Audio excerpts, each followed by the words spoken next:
Donc, déjà, merci d'être venu. Je suis ravie d'être avec vous. Donc, ce qu'il faut savoir de moi, je ne peux pas cacher, j'ai un accent un petit peu assez fort. Donc, si je parle trop vite, si ce n'est pas compréhensible, n'hésitez pas à me dire. Ça arrive, ce vendredi, je suis fatiguée, l'accent est plus fort. La prochaine fois, il faut qu'on fasse une petite performance autour de mardi, comme ça, je peux parler un petit peu plus doucement.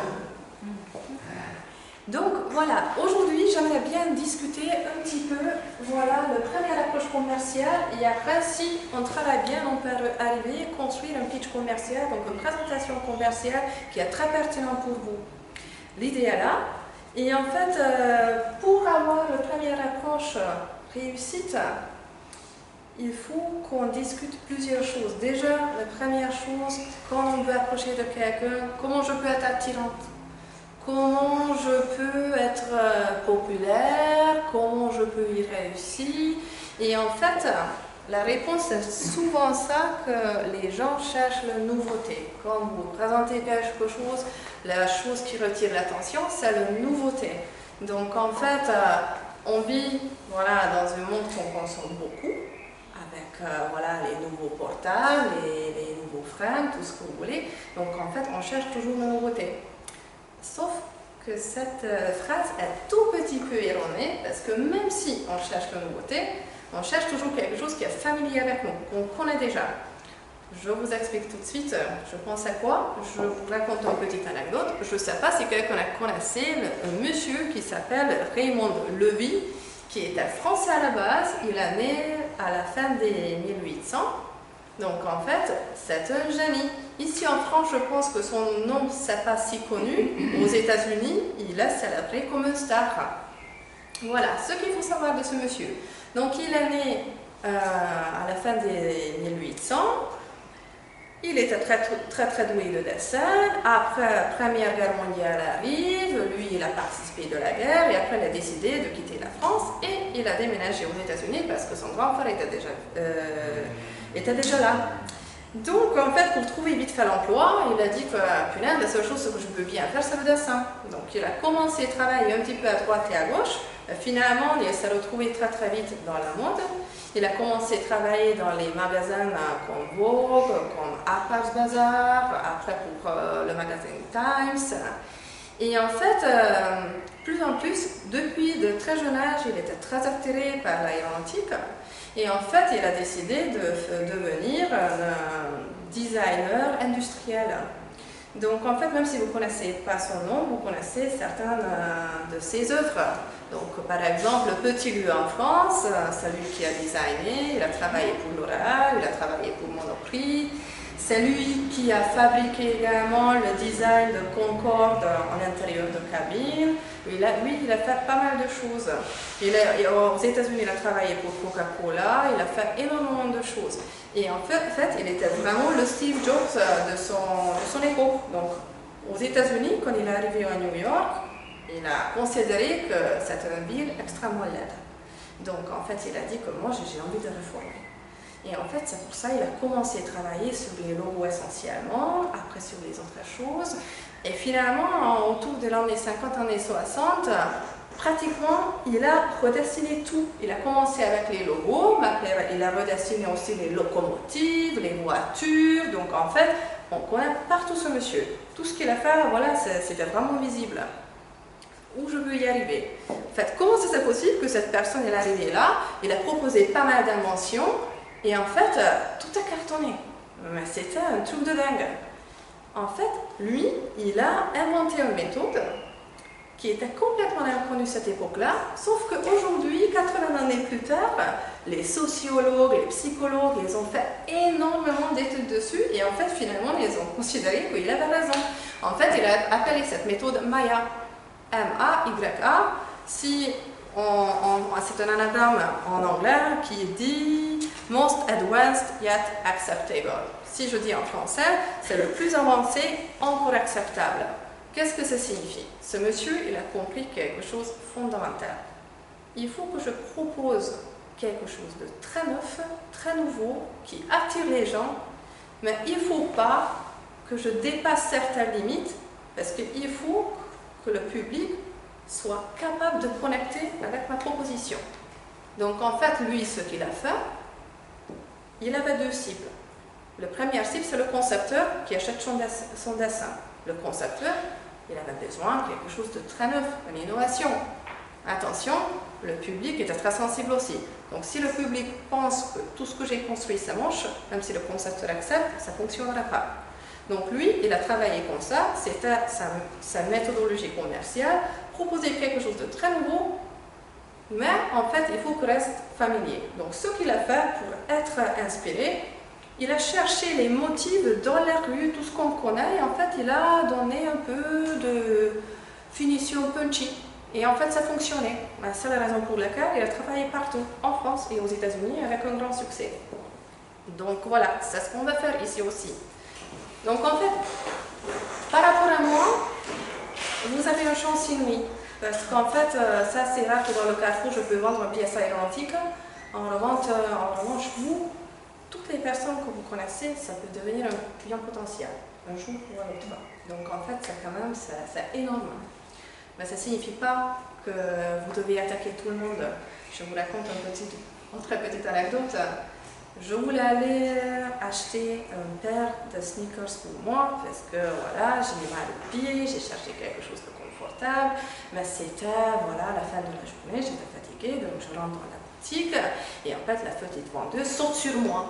Ah ben c'est bien que vous venez, en fait on a quand même pas mal de réductions, tac tac tac tac tac. J'ai dit que c'est très gentil, voilà, je fais un tour et j'ai besoin de vous, je vous dis.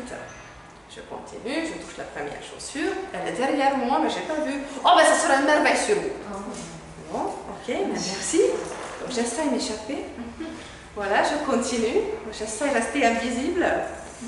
Et en fait, elle continue quand elle voit que je touche une troisième paire de chaussures. Ah, mais non, mais ça, franchement, il faut l'acheter. Et si vous achetez le deuxième, après le troisième, il y aura encore 40% de réduction. C'est le moment, maintenant ou jamais, parce qu'en fait, ça va terminer ce week-end, toutes les réductions.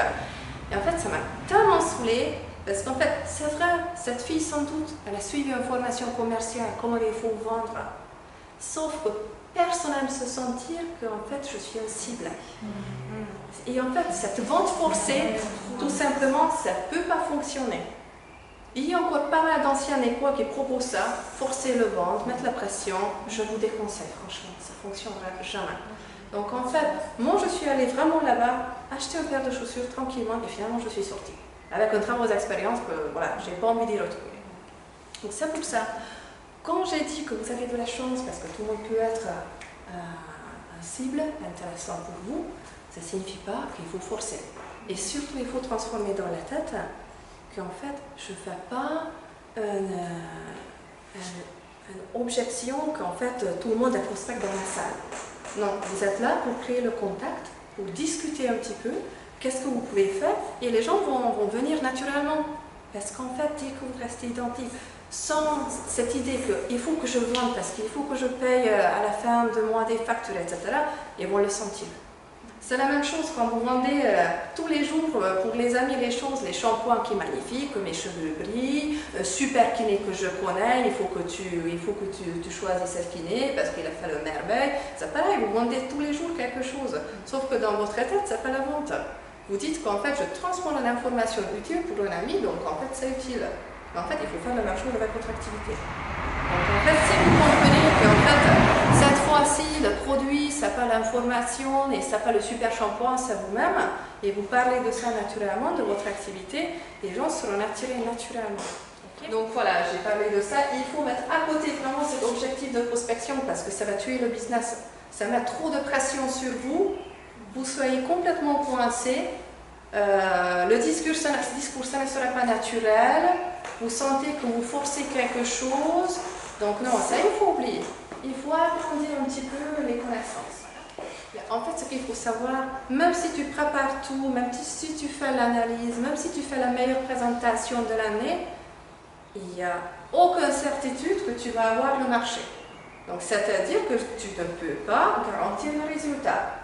Donc c'est pour ça, il ne faut pas rester figé que, oh mon Dieu, je dois faire combien de contacts ou combien de chiffres d'affaires, ça ne fonctionnerait pas. La seule chose qu'on peut maîtriser quand on vend, c'est le processus. Comment je me prépare psychologiquement, comment je prépare ma présentation, comment j'essaie de discuter, approcher vers les gens, ça je peux. comment je peux, je sais pas, comment je peux maîtriser mon performance, oui. Je peux maîtriser pas mal de choses, mais pas de résultats. Ça, il faut accepter. Parce que vis-à-vis de vous, il y a l'être humain. Et peut-être, il n'a pas besoin de votre service, même si vous êtes le meilleur. Peut-être il a autre chose à faire en ce moment. Donc en fait, c'est-à-dire que ça n'était pas le bon moment. Ou peut-être il a reçu déjà un autre offre qui était peut-être plus cher ou différent, mais en fait, ça matchait avec lui. Donc en fait, voilà, il ne faut pas être figé autour de ça. Après, sans doute, voilà, quand on parle de croyances, vous savez mieux que moi qu'en fait, il faut choisir les bonnes croyances.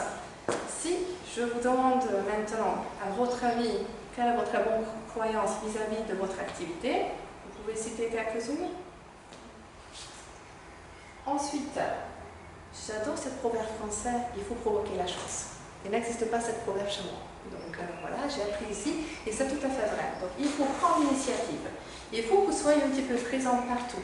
Donc essayez un petit peu, voilà, prendre l'initiative, rencontrer le maximum de personnes, commencer à avoir une discussion avec eux, pas forcément pour vendre, mais pour avoir suffisamment de contacts qui peuvent être intéressés.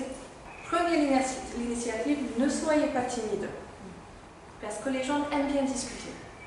Et surtout, en fait, ils sont très intéressés, c'est plutôt eux qui sont timides, parce que parler de hypnose et tout ça, c'est quelque chose de mystique.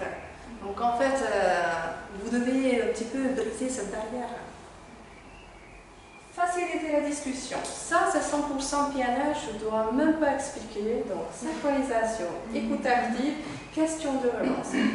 Je mettrai en gras et tout en majuscule écoute active. Ça va, sans ça, ça ne fonctionnerait pas. Et finalement, la communication non verbale.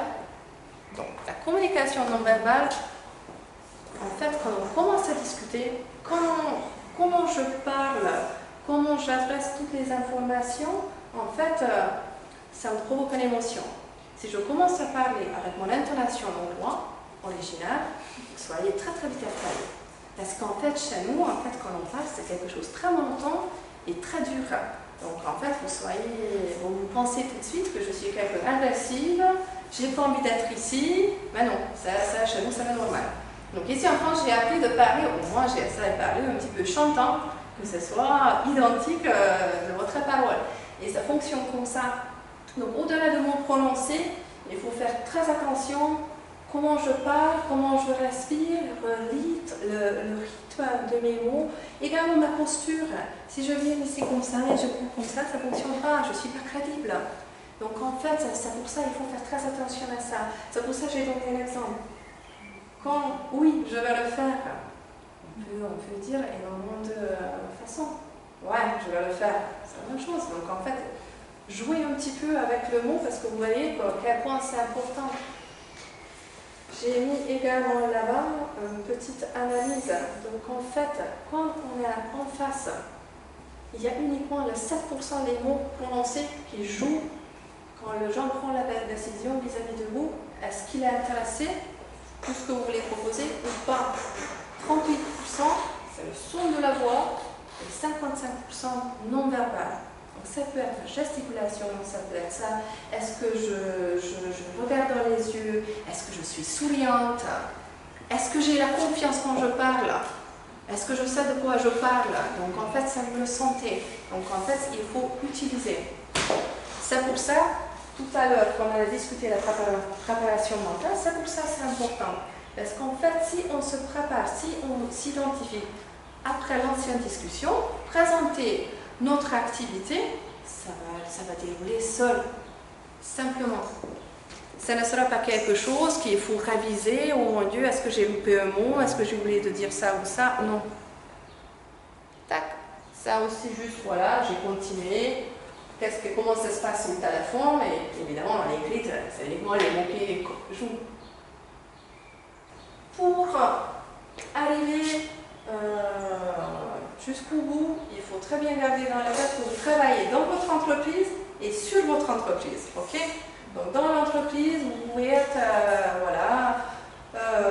aider les gens, gagner les gens, vous traitez aussi la communication externe, peut-être vous créez un site internet, vous fassiez la consultation, la soin, etc. Mais il faut aussi travailler sur l'entreprise. Donc en fait, n'hésitez pas à demander les points de vue extérieurs, comment ils voient votre performance. Mesurer le résultat, c'est un sujet assez vaste. En fait, on peut toujours mesurer notre performance commerciale ou notre performance tout court dans une boîte. Il faut toujours fixer des objectifs. Donc, par exemple, quelqu'un qui veut lancer, Amine m'a dit, elle veut lancer ses activités en janvier. Donc, en fait, janvier, elle lance l'activité. Il faut compter que probablement le premier 3 ou le premier 6 mois, en fait, le revenu reste assez faible. Donc, en fait, cette première 6 mois, il faut qu'elle commence à organiser comment elle va assurer sa visibilité, comment elle peut avoir le maximum de contacts, et comment elle va générer un chiffre d'affaires. Et après le 6e mois, il faut qu'elle décide quel est le minimum de chiffre d'affaires que je dois générer. Donc ça peut être, je sais pas, 500 € ou le SMIC ou je sais pas. Et après, une deuxième étape, au bout d'1 an, au bout de 2 ans, où je veux y arriver. En fait, il y a plusieurs façons comment je peux mesurer. Chiffre d'affaires, c'est une seule chose, mais ça peut être aussi que je veux travailler combien de jours. Combien de jours qui est confortable pour moi. Est-ce que je veux travailler 5 jours? Est-ce que je veux travailler 3 jours? Comment je veux le faire? Comment j'organise mon travail? Par rapport à ça, j'ai besoin de quoi? Donc en fait, il faut réfléchir sur ça si on veut y arriver. Ok? Et toujours nourrir l'esprit. Donc n'hésitez pas à continuer à lire des ouvrages qui peuvent vous donner ce petit plus. C'est un petit peu comment ça fonctionne une communication efficace. Donc en fait, la communication, vous dégagez, c'est ce qui donne l'ADN de votre boîte. J'ai écrit boîte, mais voilà, c'est votre activité, ok? Donc en fait, ça peut être une plateforme, ça peut être un site internet, ça peut être un groupe Facebook, ça peut être une brochure ce que vous préparez, mais ça peut être également votre présentation orale, comment vous vous présentez vous-même, et dans ce cas-là, il ne faut pas oublier que vous n'êtes pas simplement hypnotiseur, vous êtes chef d'entreprise. Donc ça, il faut très bien garder ça dans la tête. Donc en fait, il y a toujours, c'est un socle stratégique qui permet de mobiliser les ressources autour d'une vision et d'un engagement commun. Donc il faut que vous parlez de votre vision, comment vous pratiquez ça, pourquoi vous êtes attiré, pourquoi vous allez décider de changer le métier, pourquoi le hypno, qu'est-ce que ça vous apporte, qu'est-ce que vous pouvez apporter pour les autres. Donc en fait, dans la vision, mission, commerce, les valeurs, le style, et n'hésitez pas surtout à utiliser votre style, comment vous parlez, parce que sinon, ça sera complètement artificiel.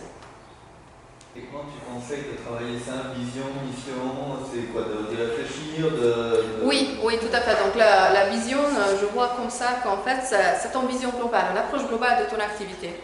Donc en fait, quand tu fais pratiquement une présentation perso, par exemple, voilà, la dame dit qu'en fait aujourd'hui tu es infirmière, tu aimerais bien travailler sur ton compte en tant qu'hypnothérapeute, c'est ça?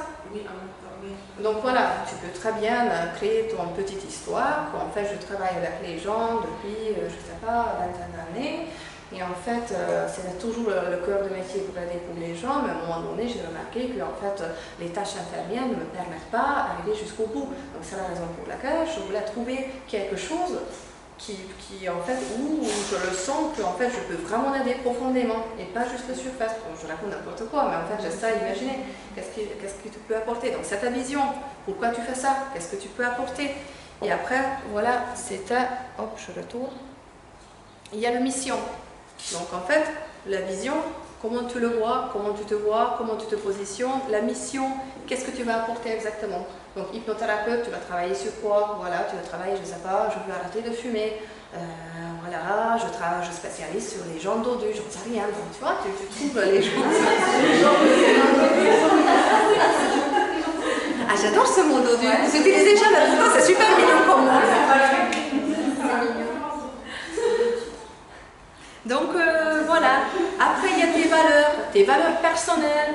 Les valeurs personnelles, c'est aussi qui reflètent de ta personnalité. Tu as quelqu'un de dynamique. Même si tu es timide, ça peut être aussi une valeur. Parce que tu es timide, ça veut dire que tu es très à l'écoute. Tu es super sensible, tant mieux. Tu peux comprendre les gens. Donc en fait, tout ce que vous pensez que ça peut être un petit peu un défaut pour lancer un business, ça peut être très bien votre force. Assumez-le.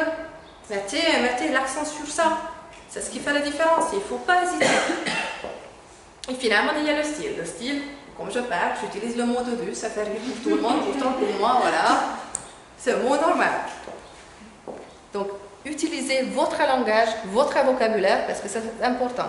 C'est votre identité aussi. J'ai répondu? Ouais. Donc en fait, ça tourne marketing personnel, parce que vous êtes le produit. Donc, ça, c'est la réalité. Donc, quand tu parles de toi, quand tu parles de tes activités, il faut que ça soit très très clair, imagé et concrète. Donc, au lieu de faire une simple description, c'est mieux de faire une présentation avec les éléments parlants, que les gens puissent projeter. Qu'est-ce que tu fais, qui tu es, et surtout qu'ils se souviennent de toi. Et ça, c'est un moment très important, parce qu'en fait, le grand défaut que souvent les gens font, qu'ils n'ont jamais travaillé dans le commerce, que tu veux transmettre l'information, ben, si tu transmets l'information, sans doute Dominique aussi l'a cité au début de formation, qu'en fait les gens gardent le 10% des informations reçues. Donc si tu ne provoques pas une réponse émotionnelle avec tes informations, ça reste une information. Si tu rajoutes une valeur plus émotionnelle, quelque chose de rigolo, quelque chose de remarquable que les gens vont rappeler de toi, c'est-à-dire que tu vas faire une transformation émotionnelle et les gens vont se rappeler de toi. Donc voilà. Par exemple, 2 mois plus tard, probablement, vous n'avez aucune idée que je travaille dans quel secteur. Mais c'est pas ça qui compte. Tu vas le dire que tu sais, c'est la nana avec l'accent qui a dit ça, ça, et ça m'a aidé. Dodu, voilà. Donc là, j'ai fait. Et voilà, j'ai écrit un petit exemple. Donc, description, je suis courtier restaurant. Je conseille mes clients pour les aider à trouver les meilleures offres du marché. Donc, blablatage pur, on peut trouver partout. Ou tu peux le dire, évidemment, pas dans un contexte complètement pro, mais en fait, on parle de l'approche et tout le monde est au client. Vous avez en tête vos contrats d'assurance? Eh bien, moi, je suis la personne qui regarde pour vous ce qui a écrit un tout petit en bas de la dernière page. Ah, c'est tout à fait vrai. La personne qui se présente comme ça. Donc, si vous trouvez une petite approche qui reflète vraiment votre activité et qui sort de l'eau, ça va fonctionner. Quand vous présentez vous-même, parlez naturellement. Vous n'avez pas besoin de justifier pourquoi vous avez fait ce changement ou quoi que ce soit. Ok, on est arrivé à la petite partie technique. Comment construire un pitch commercial?